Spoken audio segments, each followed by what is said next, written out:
I think the way I look at this is at the end of the day, if you believe in Bitcoin, your ultimate goal is to buy more Bitcoin. And in my mind, MicroStrategy is a levered Bitcoin play. But my investment thesis is as simple as that.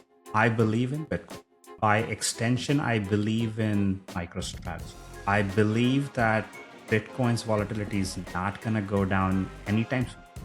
MicroStrategy's volatility will not go down, which means MSTY, or as people like to call it, MIST, that will keep monetizing vol. And how do they do it? The basic funda behind that is covered calls. But the idea here is you cap your upside by selling a covered call, and you get a premium to do that.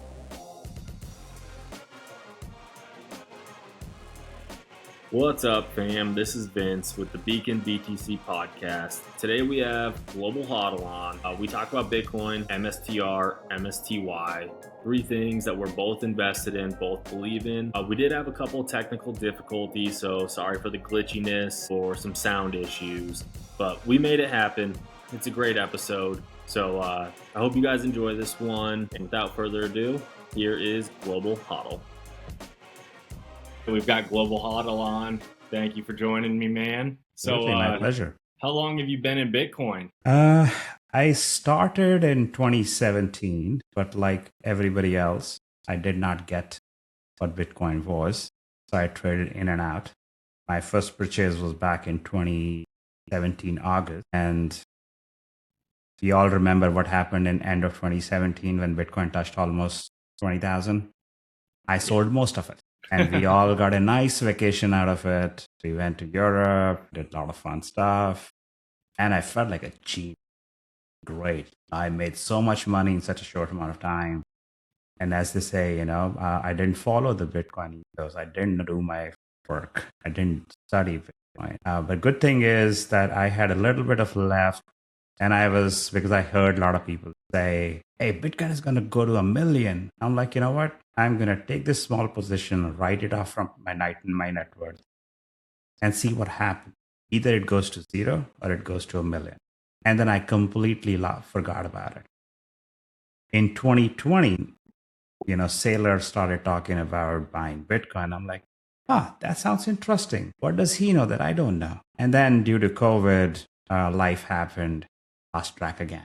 Completely forgot about it once more. 2024 is when I was in the gym. I was watching a podcast. And during that time, YouTube recommended me a video where Trump spoke at the Bitcoin conference in Nashville last year. And he went and said, we're going to buy 4 million Bitcoin. And I'm like, something is up going on, which I'm not sure. Then I started digging into it. It was like essentially late August last year is when I actually started digging my heels. Picked up the Bitcoin standard, started reading it, picked up Broken Money. And then I went down the rabbit hole. As you can imagine, now it's like a thing, I just can't get enough Bitcoin. Okay, now we're live again. But you were saying you were in 2024, you were reading some books and stuff? Yeah, 2024 is when I started reading the books, started with Bitcoin Standard, then went down the rabbit hole, picked up Broken Money, Layered Money by, Nick Badia, and then The Big Print, then when it came in 2025, Larry. Then there is no end to it. And now it's like I just can't get enough Bitcoin. A spare dollar that I get, I'm just trying to find ways to put it into Bitcoin. And then I was like, you know what? I have to educate my kids because they are the young adults coming into the workforce next few years. Where if, I think we'll do fine.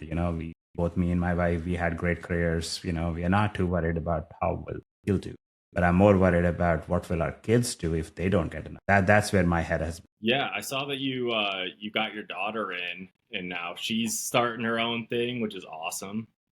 Yeah, she's a college student studying computer science and economics. And then I've been orange pilling her. I started talking to her in 2017 when I bought it first time, but I didn't know enough. And she was young.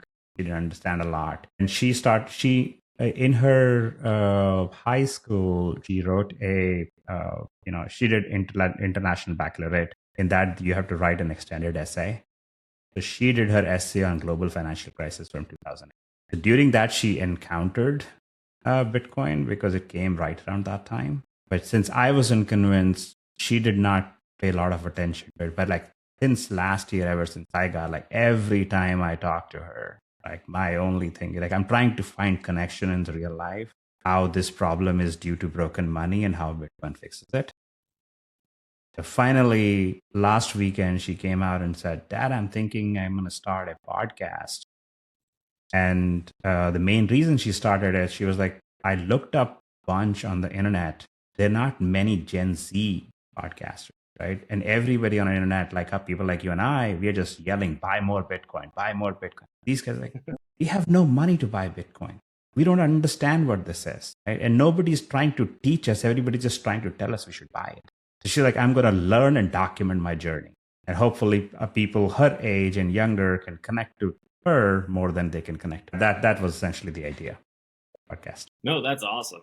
I mean, I think it's so important to educate the kids and everything, get them involved. We don't have kids yet, but our goal is to build our own little Bitcoin family. Definitely have our own SPR, that's for sure. And they'll be educated in it. I think it's so important for younger generations to realize what's happening to their money. I mean, every day we see it. It's clear as day to us now. But I mean, I still have friends and stuff that don't see it. Obviously, like my parents don't see it. They know things are getting more expensive, and my dad, he owns Bitcoin, but the younger generation is going to be really, really important that they're educated in this. And that's awesome that she's starting a podcast at such a young age in college, because she'll just thrive with what she learns from having people on, talking to people, and then having you as a dad, and you're already educated crossed, in man. it. Yeah. So that's the best we can do. We can teach our kids about the real value of money, where the system is broken, what are the skills that they should acquire, thrive in the world. And I think the biggest thing I'm learning is hustling is gonna be gone are the days when you can go to college, get a good degree, get a good job, cushy job, work in that for 25, 30 years. That time is gone behind. We'll see how the word pans out. Yeah, no, I agree. I mean, I don't even know if it's like worth it to go to college for some of these degrees that they're offering. I'm like, I went to college for psychology and sociology because I wanted to be in law enforcement, and that's the route I chose. And half the people I know, they graduate with a degree and there's no jobs for them. They have no idea what they're doing. It's ridiculous, and it's gone up 4x in price. So good for her. But hey, I wanted to ask you, since you found Bitcoin, how has that altered your investment? I mean, there's so many different ways you can go with this, but I'm personally allocated like about 93% into Bitcoin with all my investments kind of chunked in there. About 93% of it is Bitcoin. How has it affected how your investments are going? So for us, I think we are closer to 50%, like in Bitcoin and Bitcoin treasuries. And the rest is not moved because of one of the three reasons. Either it's locked in a retirement account, or it's locked in a house that we live in, or it's locked in a, there are some, I work in tech, so I have some RSUs from my previous employers, which are sitting on massive gains. And I'm like, if I sell them, Uncle Sam is going to take 28, 30%, right? So I'm not going to give that to Uncle Sam just yet. So I'm trying to find ways how I can move that in slow chunks, try to leverage in a way, like I've gotten some equity loan. Against that, bought Bitcoin. I'm trying to, pay that off little by little. But those are the only three reasons why some of my assets are still not in Bitcoin, but everything else, like every new dollar goes in. That's awesome. Yeah, I mean, same with me. I mean, we do have, we have some money locked up in the house. I guess I didn't put that in my allocation, but Yeah. Other than that, it's pretty much all Bitcoin. But then MicroStrategy came around, and because they came around in 2020, and they kind of came in like storming, and they started buying. I remember I was working with my dad at the time, and we were doing hardwood floors, and I was listening to a podcast, and Michael Saylor came on, and he was like, "Yeah, we're buying, $400 million worth of Bitcoin," and I was like, "What? Uh, who's Michael Saylor? What is this institution, MicroStrategy?" And I was like enamored by that, which was super cool because I was like, "This is gonna pump the price. This is gonna be crazy." But now MicroStrategy has like literally gone from just buying Bitcoin to their stock has gone up like 1,300% in 5 years. I mean, today is not the best day for MicroStrategy. It's definitely hasn't kept up with Bitcoin in the past couple months, but that's all right. But they have so many other options now. They're like kind of redefining finance, modern day finance for us. So how do you look at MicroStrategy now? Yeah. I think the way I look at this is, at the end of the day, if you believe in Bitcoin, your ultimate goal is to buy more Bitcoin, right? And in my mind, MicroStrategy is a levered Bitcoin play. Given in fullness of time, it will let you buy more Bitcoin than you buy it with capital. We are not enterprises. We are not businesses. We can't go get loans at 0%, 1%, and lever ourselves. If we could, then I would say do it. Don't bother. Don't even look at MicroStrategy or any other Bitcoin treasury. Just because we can't do that, this is it could be a decent play. But I would also say I'm seeing a lot of people on X who are jumping headfirst, like into next Bitcoin treasury company, rotating capital. They don't even have Bitcoin. Like, that's not the right way. You are doing MicroStrategy because you believe in Bitcoin. If you don't buy Bitcoin first, you are just doing a fiat play.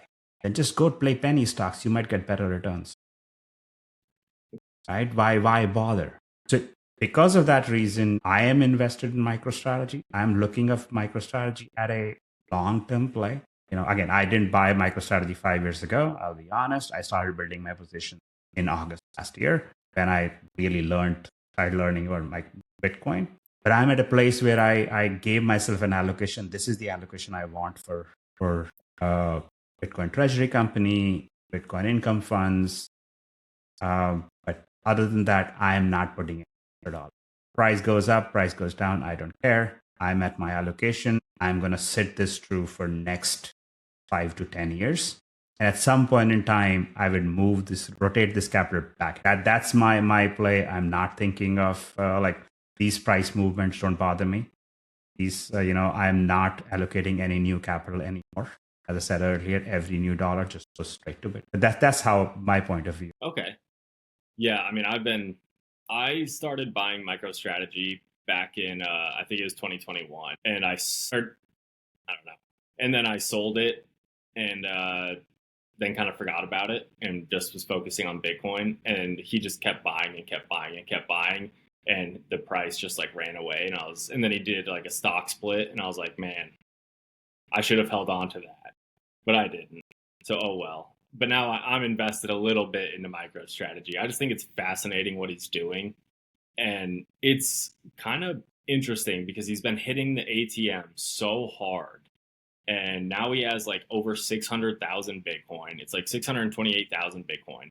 And the price of MSTR has not kept up with Bitcoin in like the last 6 months. Do you have any opinion on what's going on here? I think people are putting a lot of, like, they're heavily indexing on Saylor hitting ATM. I don't think that's the reason. Sure, Saylor has said, MicroStrategy is 150% to 200% Bitcoin leverage play kind of stuff. Or, also talked in terms of vol on MicroStrategy. But I feel people expect MicroStrategy to move in lockstep with Bitcoin. That's not going to happen. Right? It's a levered play.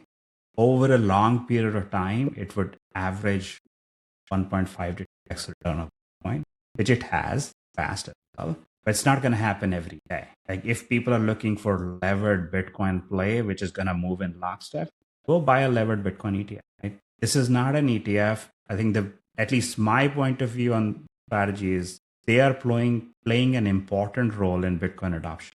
Right? They are exposing Bitcoin to parts of capital that could have never touched Bitcoin with a 10-foot pole.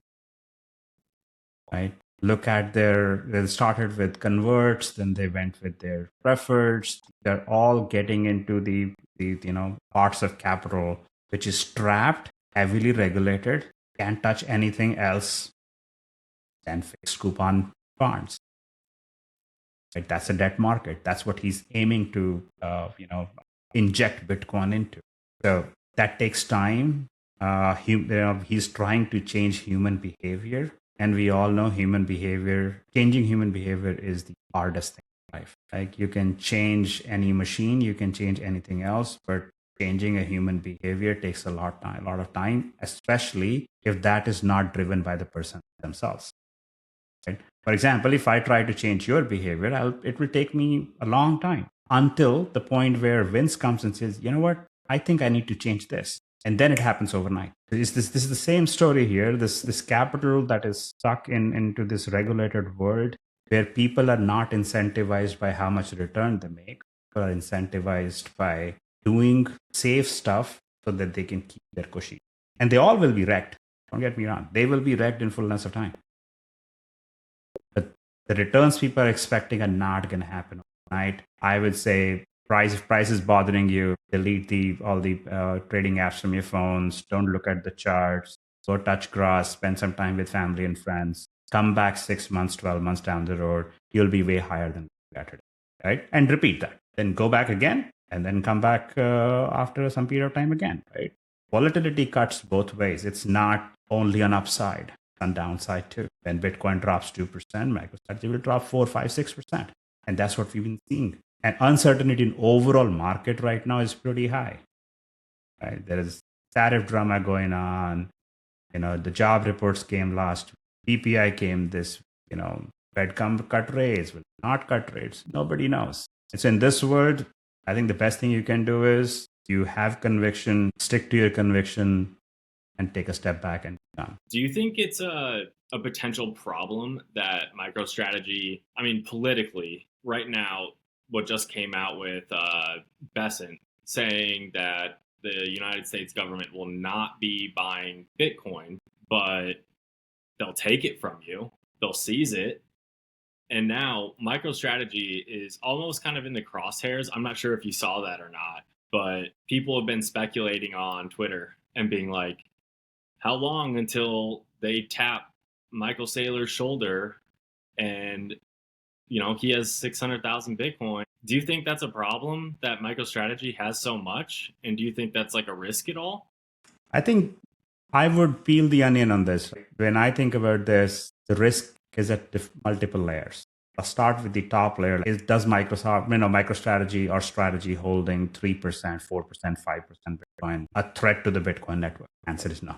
I think I was watching James Checkmatey guy yesterday on one of the podcasts. I don't remember which one, where he does a lot of on-chain analysis, and one of the point he made is all these enterprises are still only 13% of the Bitcoin holding. 87% is still distributed with individuals across the world.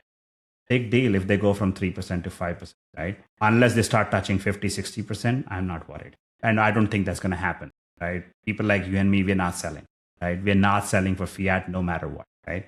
So from that standpoint, I'm not worried. Like, gotta say something? Okay.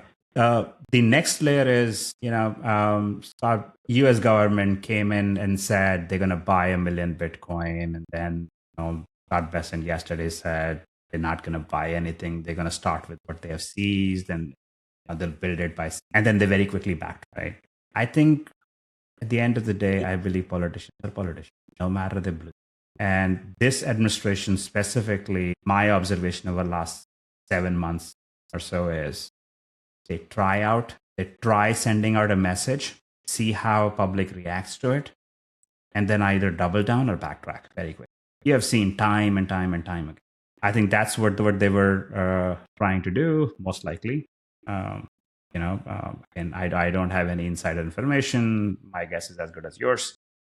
But this is my take. Either he misspoke, or he was just trying to see how people will react to it if they were to say, you know what, we're not gonna buy any. And X went crazy. Right. And very quickly, under 24 hours, there was a clarification. No, no, no, no. We are still finding budget neutral ways to buy more Bitcoin.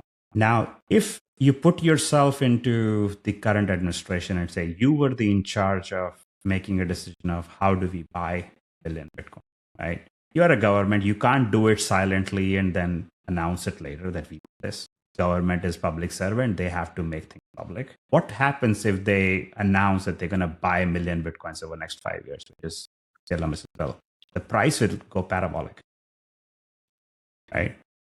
The best thing they can do is they could acquire somebody who has a lot of Bitcoin. This is where probably they can tap on Sailor and say, hey, you have 628,000 Bitcoin.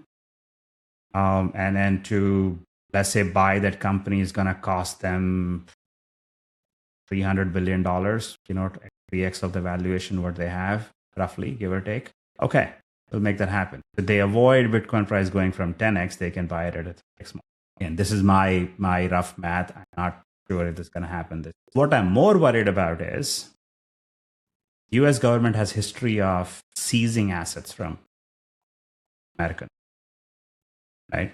Go back to the, was it 1930s or sometime when they made owning gold as illegal in the United States. If you had more than $100 of gold, it's illegal. Yeah, and then they made that was and then 1971 is when they I think in 1971 they broke away from gold. Like that was Nixon who basically bent away from gold standard, and that by 1971 you can basically relate all problems to that, right? I think back in 1930 sometime, if I remember correct, I'm not a historian, I might be wrong, where they made illegal for Americans to own gold more than $100, and that's when they, after that they actually repegged price of gold. Again, my dates might be mixed up, but that part is true. Timing doesn't matter. If that is the case, one way they can acquire is coming to Americans and saying, okay, your Bitcoin is my Bitcoin. You cannot own more than 0.0001 Bitcoin, right? For anybody who has more, you have to give it to us. We're going to pay you X price. Take that. Otherwise, if you and by this date, if we don't comply, we'll seize it. And guess what? Who's the biggest suspect here? All the exchanges. They go to Coinbase and say, hey, we need custody of all wallets that have hold more than, right? That's why I believe not just buying Bitcoin, going for self custody is very important. They should learn about self custody, move their Bitcoin out of exchange and into self custody. Like that's a bigger risk in my mind than U.S. government acquiring Sailor or MicroStrategy. For the simple thing, shareholders of MicroStrategy do not have any rights on the Bitcoin. You can't go and say, here is my 100 shares of MicroStrategy and give me my Bitcoin. You cannot redeem your shares of Bitcoin. You can only redeem in and out of fiat. And that's something that US government can easily give it to you. But if they tap on exchanges, you lose your real Bitcoin. So I would be more worried about exchanges than strategy. Yeah, I agree. No, I definitely agree. That would, I mean, Coinbase does hold pretty much 9 out of like the 10 ETFs. So they hold all their Bitcoin. So I completely agree with you.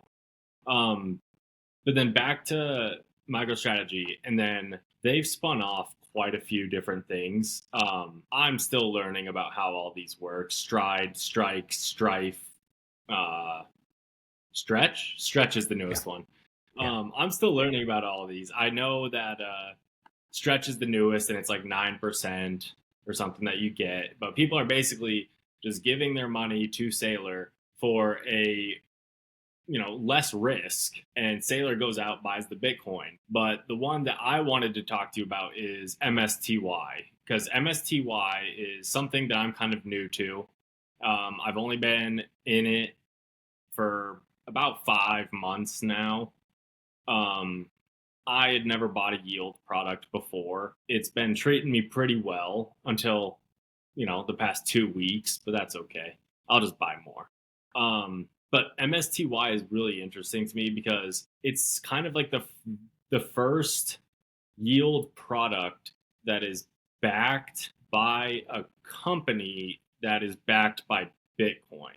So in my head, I automatically think if Bitcoin doesn't go to zero,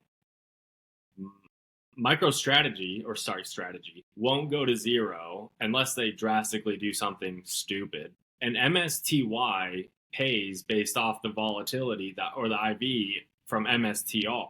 So in my head, I'm like, I don't really care how low the price of MSTY goes because I'm still going to be getting a yield off of this product as long as Bitcoin and strategy don't fail. Am I wrong in that, do you think? What's your opinion? I don't think you're wrong in it. Again, I'm not an options trader myself, and this is my first income fund as well. But my investment thesis is as simple as that. I believe in Bitcoin. By extension, I believe in MicroStrategy. I believe that Bitcoin's volatility is not going to go down anytime soon. Sure, it's reducing. It's going to getting compressed, but it's not going to be completely risk-free trading at like 5 vol for an extended period of time. Not gonna. Sure, Bitcoin volatility right now is at the lowest levels it has ever been. So if that is the case, and if MicroStrategy doesn't do anything stupid, as you said, and the biggest mistake they can make is by over-levering, right? I think right now their debt to asset ratio is closer to 20%, give or take. The numbers might be off, but I think that's what I remember. If they go to 50%, it would become challenging in a bear market. In bear market, if Bitcoin drops by 60, 70%, they can run into problems. But if they keep at 20, 25, 30%, okay. And Saylor has hinted towards that. Their target ratio is 25, 30%, or maybe 25 to 20, 20 to 25%, something in that range. If they don't make mistakes and over-lever themselves, MicroStrategy's volatility will not go down, which means MSTY, or as people like to call it, MSTY, that will keep monetizing vol. And how do they do it? The basic funda behind that is covered calls. And I'm not an options trader. There are much better options traders on X than me. I'm still learning. But the idea here is you cap your upside by selling a covered call, and you get a premium to do that. How much upside you can cap decides how much premium you get. And most of the premiums the highest premiums are usually at the money. What it means is if the like MicroStrategy trading at what, like 367, 368 right now, give or take. So if you sell a 370 call, probably that's a place where you get the most premium versus selling a 400 or 500, right? You sell a 370 call, essentially you're saying is, I'm going to optimize for income that I need today, and I'm willing to forego any upside above 370. But I see it, as long as the vol stays, I think MSTY will stay. Will there be a NAV decay? Of course there will. People are making mistakes they look at the price of MSTY and they look at price of MSTR and compare it. They forget MSTY has paid over 130% in last 6 months. So if you started investing, you put your money in on day one when it was launched, you got your initial investment and more in 16 months. And now every month you keep getting whatever you're getting. It's free money, it's house money. And income in a portfolio has a different role than a growth, right? MSTR is a growth investment. MSTY is not a growth investment. If you don't need an extra income, all you need is growth, by all means, go to MSTR. Right? So this debate, I find it very frustrating. Like people are trying to compare apples and oranges, saying Apple is different than orange. Of course it is. So that's my take. Yeah, no, I get that all the time. I get that all the time. Every time I post about MSTY, I get like 100 not 100. I get a lot of comments that are, why didn't you just put that money into Bitcoin? I'm like, well, that's not what I did. I didn't want to put it into Bitcoin. I did it because it pays me monthly, and it's it increased my income that allows me to be a little bit more free and not have to worry if, monthly bills come in and unexpected things. I'm like, hey, I've got an extra check every month right now that I can pay those bills with. And I don't have to worry about selling my MSTR, selling my Bitcoin. And so that's what I did. And honestly, I had my money sitting in the S&P 500, and it went up, I think, like, I don't even know. It wasn't much. And it sat there for a couple years, and I was like, why am I still holding this in the S&P 500? That it's growing slow compared to Bitcoin and MicroStrategy. So I literally just took all my money from the S&P and put it all into MSTY because I was like, this is absolutely amazing. It's paying me monthly to hold. I got it in at a good price, so my cost basis is pretty low, and every time it drops below it, I just end up buying a little bit more, so my cost basis comes down slightly, and I'm not worried about my investment month to month. Um, I'm more worried about the volatility and how big the payments are because, depending on the volatility, the IV, all that is how big your payments are. And so Yep. I'm trying to, it's great that I'm getting these paychecks every month. But I wanted to ask you, so one thing that I really like is this new way of investing in, they call it like a flywheel. We call it like the trifecta. Um, Bitcoin, MSTR, MSTY. Those three are kind of like a three-legged stool. Yep. So, as we even saw, Bitcoin went up, MSTR didn't go up, MSTY didn't go up, but sometimes MSTR goes up and Bitcoin's not even going up that much. And so it's almost like holding these three, you're getting constant income, and one, either MSTR or Bitcoin, is kind of typically going up. How do you see like the trifecta for you? Yeah. I think, I'm glad you brought it up because, there is a lot of heated debate around Misty, and I think people do a lot of engagement farming, but posting negative stuff about Misty because the Misty group, they just, our Misty community, so full steam behind, like, how dare you say that, Misty? Guys, pure engagement farming. Coming back to this trifecta, I think every portfolio usually has three components. There is a savings, which is usually a kind of word. This is my capital, which is a capital preservation, more precise. Then there is a capital appreciation or growth. And then the last one is income. Like, sure, a lot of us still have a day job or business or something, or active income where we are selling our time and energy for money. But not everybody is in that stage, right? If you're slightly older, or if you have enough capital, you probably would want your money to work for you, so you can do stuff that you want to do, not something you have to, right? Which is a very clear distinction in my head. Might not be as for a lot of other people. And since each of these, and as the other simplest way to think about this is capital appreciation doesn't pay your bill. You have a mortgage to pay, you have a car payment, you have insurance, you have your bills. You want to sell from your appreciation, you have to time the market, make sure you're not selling at a loss, and you're depleting your capital every month. Sell some that you pay stuff, at some point in time that will run out. Unless your bag is so large that taking, nibbling a little bit on top is not going to affect, right? Like, for example, if you had 100 shares of MSTR and you were selling one every month to pay, sure, at some point in time, you'll not have to sell one. You probably will be selling half, 0.75. Fractional share, trading is available. At some point in time, it will run out. And you will have expenses which will spike up. Might have to sell more than one. What if when the market is down and you have to sell two instead of one to get to your monthly income? With a fund like Misty, sure, it's not a predictable income. You cannot say I'm going to get $1,000 check every 4 weeks. But you can be conservative and plan for, okay, maybe it will give 4 to 5% yield every month. I'm not even expecting 10%. I'm not expecting 100+% of it. As long as it gives me 4 to 5%, in about 2 to 2.5 years, my capital is paid, right? I'm also thinking very aggressively about I don't want this income portfolio to be a large percentage because I know there is a decay. I know money printing is coming, debasement is coming, my capital needs to appreciate, right?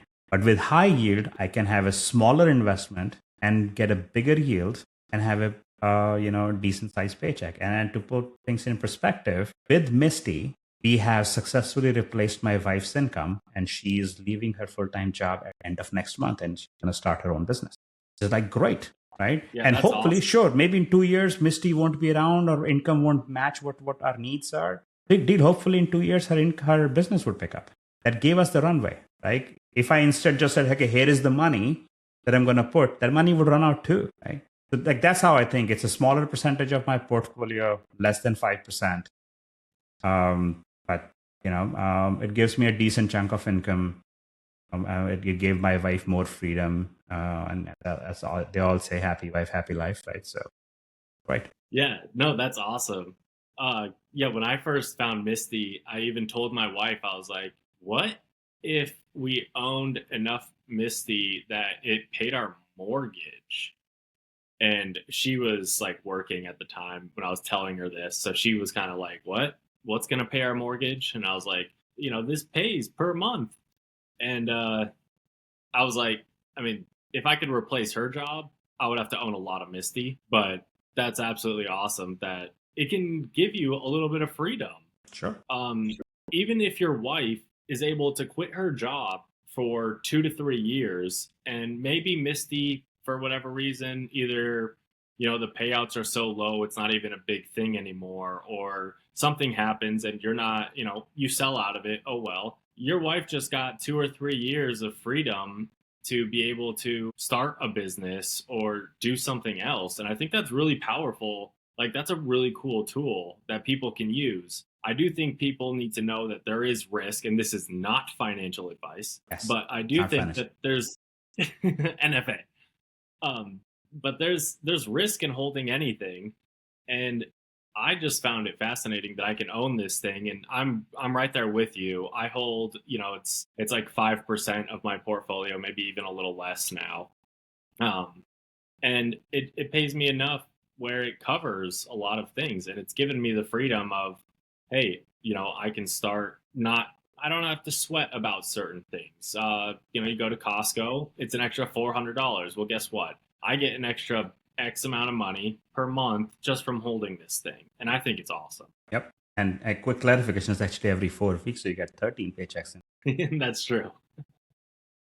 Yeah, no, I'm with you, man. A lot of people, they don't connect the dots. Income gives you flexibility to do what you need to do or what you want to do. And income also makes you a better hodler. If you were not getting this paycheck and you wanted that flexibility, you'll be selling either your Bitcoin or your MSTR. What's the point? Yeah. But that's it. In addition, I'm trying to learn writing covered calls myself. The advantage of that is I can control how much upside I want to give up. I need more income this month. I need less income this month. I can run covered call. I can pair covered call with cash secured puts, right? If my share gets called away, I can start going back in this, start writing puts to acquire the shares back. I can do all that, but bear in mind, all that is active work. Misty, you bought, you can be on a cruise ship 4 weeks down the road, a payment will hit your bank, right? Without you doing anything. You can't do that if you were writing the covered calls yourself. You have to size your position, you have to manage your risk, everything. And good for you if you can do it. A lot of people can do it, right? But it's not everybody's cup of tea. Yeah. No, I think, no, that's a really good point. You see that all the time too, rental property versus, yield products. And I think that's so true. Owning a rental property, you're like, I have to go fix a toilet. I have to go replace a dishwasher. And sure, you're getting money every month for that rental property, but I don't have to do anything. I just sit, I just Yeah. hold it. There is a big And NAV decay in rental properties, which people don't talk about. Property taxes. Like I live in Washington State in Pacific Northwest. The property taxes are here close to 1.2%, right? You buy a property worth 500,000. Sure, you can use leverage and all. 500,000, 1.2% every year goes out of your pocket. No questions. You have a renter, don't. You have a tenant or not, doesn't matter. Property taxes only move in one direction. That's up to the right? So, and it's like, if you think about this, in about 50 years, you'll end up paying equal amount to the government as property taxes. You bought the property. And they can come and revise that rate any day they please. Right? Yeah. And people talk about NAVDIC and MSTY. Right? No, that's so true. No, that like sparks when we lived in Texas and our property taxes were so high that it was basically like paying two mortgages. We were paying like X amount for our mortgage. Every month we had to pay property taxes, and they were so high. I think it was like $1,300 a month that we were paying in property taxes. You'll never see that money again. That's not going to an investment. That's not going to upgrade your house. That's not going to better your life. That is literally going away. And that never ends. That never ends, right? So 1 year you don't pay your property taxes. People say, oh, I own this house. No, you don't. If you don't believe me, stop paying your property taxes for a year. See what happens. That's so true. I guess that's one benefit of living in Florida is hoping DeSantis over here gets rid of our property taxes. He's been talking about it for like a year and a half now. If that happens, there'll be such a big inflow of people buying properties in Florida. No idea. Yeah, our property value will skyrocket. That's for sure. But like that, and then the the upcoming mayor election in New York, there are two big catalysts for Florida.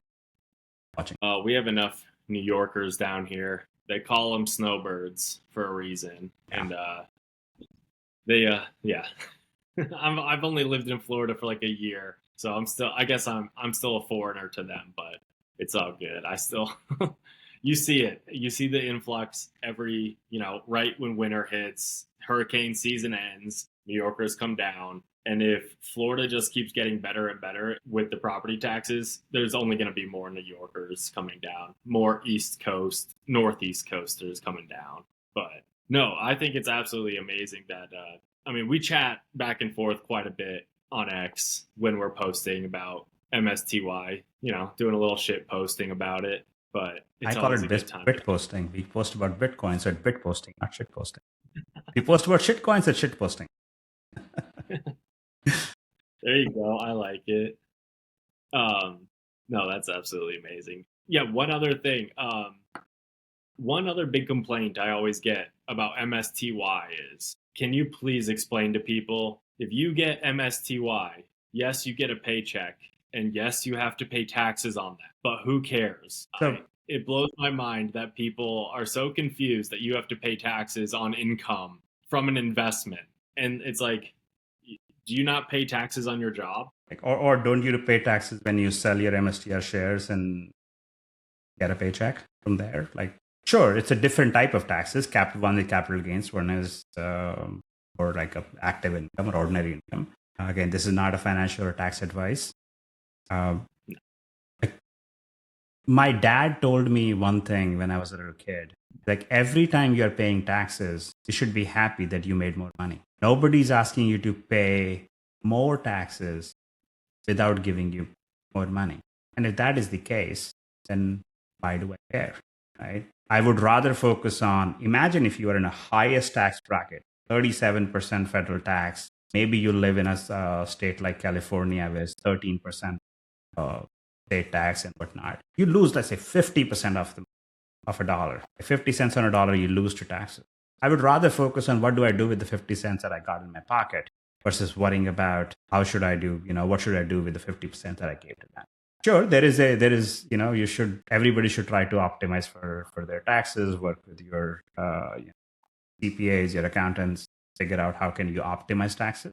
But I would not say no to an income because I don't want to pay taxes. I would defer taxes, I would minimize taxes, but I would not defer income of saving. Right? Yes. And the Thank you. basic principle behind that is $1 in your pocket today is far worth more than $1 tomorrow. Right?